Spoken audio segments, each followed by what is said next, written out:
73% of people can't answer this question honestly. Could you get your hands on $400 in cash within the next 24 hours without borrowing from anyone? Not $4,000, not $40,000, just $400.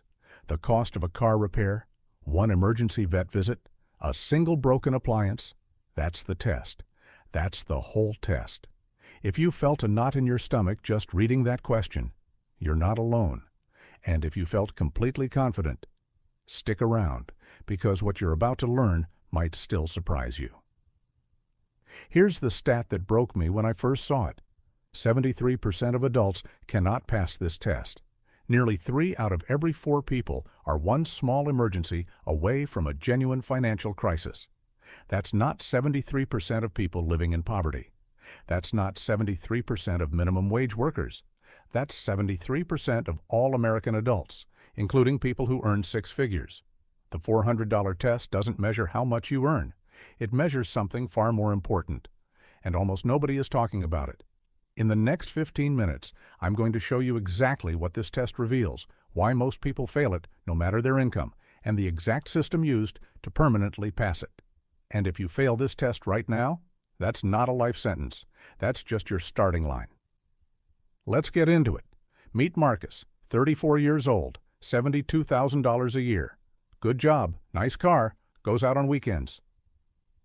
By every external measure, Marcus looks financially fine. Marcus has $47 in his checking account. Last Tuesday, Marcus's transmission started slipping. The repair bill, $430. He put it on a credit card charging 27% interest. He'll be paying that $430 back for 8 months. That's not a bad luck story. That's a structural story. Marcus isn't irresponsible. Marcus is living a design flaw, a financial architecture that looks stable but is one event from collapse. And Marcus is not unusual. He's the majority. Across the country, people earning $50,000, $80,000, even $120,000 a year are living paycheck to paycheck with nothing in reserve. We've built an entire culture around looking wealthy while being financially fragile. The car is leased, the vacation was financed, the watch is on a payment plan. The root cause isn't debt, it isn't low income, it isn't bad spending habits. Those are symptoms. The root cause is the absence of margin, the gap between what you earn and what you owe every month. When your margin is zero, you have no shock absorber. Every unexpected expense, a hospital copay, a plane ticket for a funeral, a laptop that breaks, becomes a crisis instead of an inconvenience. And here's the devastating part. Every crisis handled with debt makes the next crisis more likely. You borrow to survive today, and tomorrow is harder than yesterday. That's not bad luck. That's a compounding trap. This is why the $400 test matters. It's not about $400. It's a diagnostic. It tells you whether your financial architecture is built on margin or built on hope. 2 people. Both earn $85,000 a year.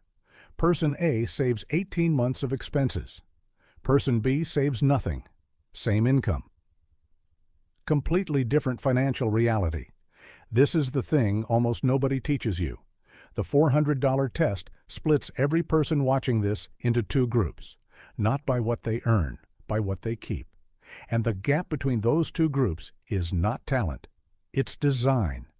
So what's actually happening beneath the surface? The answer is a concept I call the margin gap.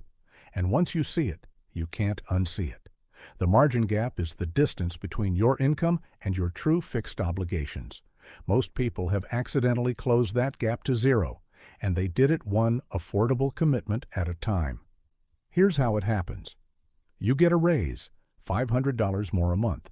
You upgrade your car payment, $300 more a month.